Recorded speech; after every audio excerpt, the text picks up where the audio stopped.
We discussed the topic of revaluation of assets and reassessment of liabilities at the time of admission of a partner into the firm.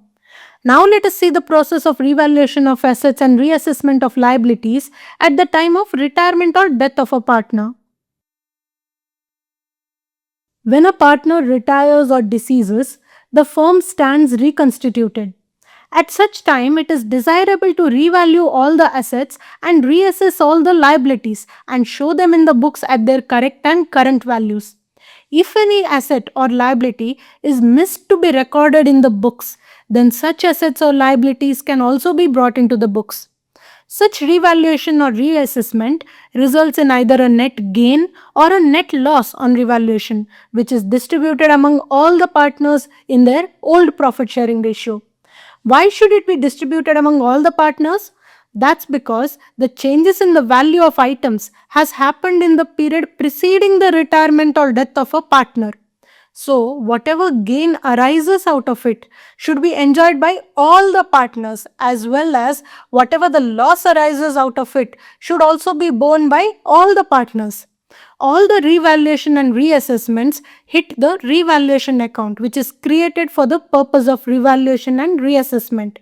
A final credit in the revaluation account indicates a net gain on revaluation, whereas a final debit in the revaluation account indicates a net loss on revaluation. Various scenarios can arise in the process of revaluation of assets and reassessment of liabilities. There can be a change in the value of assets, which may be an increase or a decrease. There can be a change in the value of liabilities, which can be an increase or a decrease. Any asset or liability may be unrecorded, which we should now record in the books. And finally, the net gain or loss on such revaluation must be transferred to all the partners' capital accounts. Now let us discuss these scenarios in detail. When revaluing the assets, if there is a change in the value of assets, it may either be an increase in the value of assets or a decrease in the value of assets. When there is an increase in the value of assets, such increase is recorded by giving a debit to such asset account, since debit increases the value of assets, and giving a corresponding credit to the revaluation account. On the other hand, when there is a decrease in the value of assets, such decrease is recorded by giving a debit to the revaluation account and crediting the asset account, since credit decreases the value of assets. The net effect of these entries is that the required increase or decrease gets affected to the assets, and the assets are shown at the correct and current values at the time of retirement or death of a partner. When reassessing the liabilities, if there is a change in the value of liabilities, it may either be an increase in the value or a decrease in the value. When there is an increase in the value of liabilities, such increase is recorded by giving a debit to the revaluation account and crediting such liability account, since credit increases the value of liabilities. On the other hand, when there is a decrease in the value of liabilities, such decrease is recorded by giving a debit to such liability account, since debit decreases the value of liabilities, and giving a corresponding credit to the revaluation account.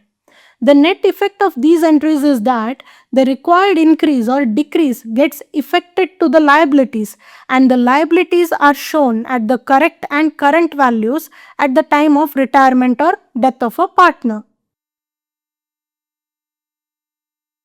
When any asset or liability has been missed out and remains unrecorded in the books of the firm, then in the process of revaluation, all such unrecorded items must be recorded and brought into the books of the firm. For recording an unrecorded asset, the asset account is debited and the corresponding credit is given to the revaluation account, thereby getting such assets into the books of the firm. For recording an unrecorded liability, the liability account is credited and the corresponding debit is given to the revaluation account, thereby getting such liability into the books of the firm.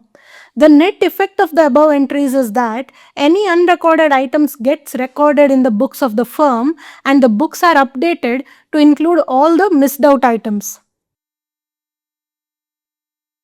In all the scenarios that we discussed till now, we saw that every journal entry hits the revaluation account, either on the credit side or on the debit side.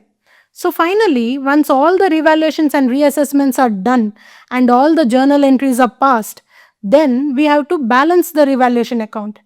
When we balance the revaluation account, it may give a final debit balance or a credit balance, which needs to be transferred to all partners' capital accounts in their old profit sharing ratio. When the revaluation account shows a final credit balance, it indicates a net gain on revaluation.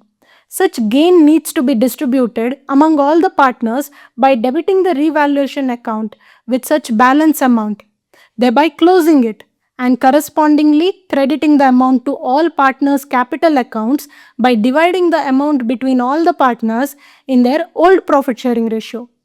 When the revaluation account shows a final debit balance, it indicates a net loss on revaluation.